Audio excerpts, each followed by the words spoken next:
Welcome back to Two Old Farts in a Cart. We're talking today about the transfer portal and NIL and high school and college loyalty to your team. We're seeing a lot right now in high school football.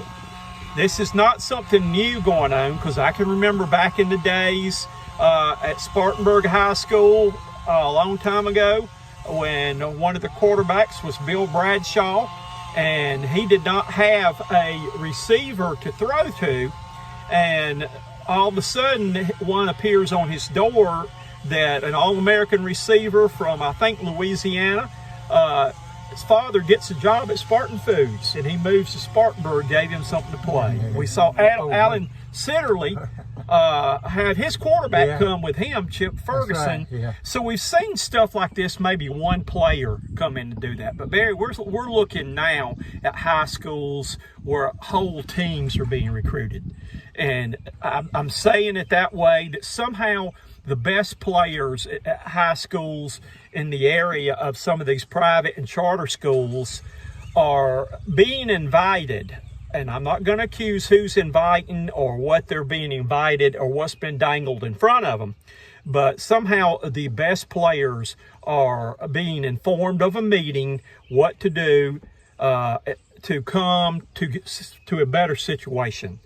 And I don't see a lot of this being better situations, but what's happening is you're getting the best players at a lot of schools getting together, and basically it becomes an all-star team. You know, last year we had two private schools play the state football championship in one of their divisions. And this is just crazy now that the kids that go to their school district, do everything they're supposed to do, the coaches they do, are being penalized and having to play these all-star teams in their region. And it's just not fair. And once they get these players, the best players there, so they can avoid their being called or accused of recruiting, they're telling these players, hey, go get your teammates and bring your teammates with you. And that's what's happening right now in high school football, high school sports in general, because it's happening in volleyball, softball, everything, basketball. But it's not fair. High school athletics is basically turning into a professional sport, and it's not fair to the kids that go to the public schools and do the right things. Hey, you're right there, Coach. You know, usually at one time it used to be, you'd look at the schools in lower part of the state, so-called private schools and all that, were doing a lot of things like this. But now it is filtrated up to the upper state, and in regards, you know, we talked earlier in regards to the residency requirements. I'm not sure if that's even part of the deal now. And, you know, the thing that's crazy to me, too, is we're seeing players leave their schools that they've been at for several years to go play. It's not to move up to play in a 5A school or bigger school. They're going to play in a school in the same division, right, same region with their high school. It's a lateral move. How is that so much of a better situation is what I want to know. It leads the mind to wonder. I'm not accusing, but I don't think something's right in this scenario. We have 1A, 2A, 3A, 4A, 5A. The private schools like the Spartanburg Christian Academy, they have SCISA to play in. Why don't we have a charter classification for all the charter schools to play in the same division? Because we had two charter schools last year, or college prep, or whatever they want to be called, whatever their fancy name is going to be called, play for the state title there.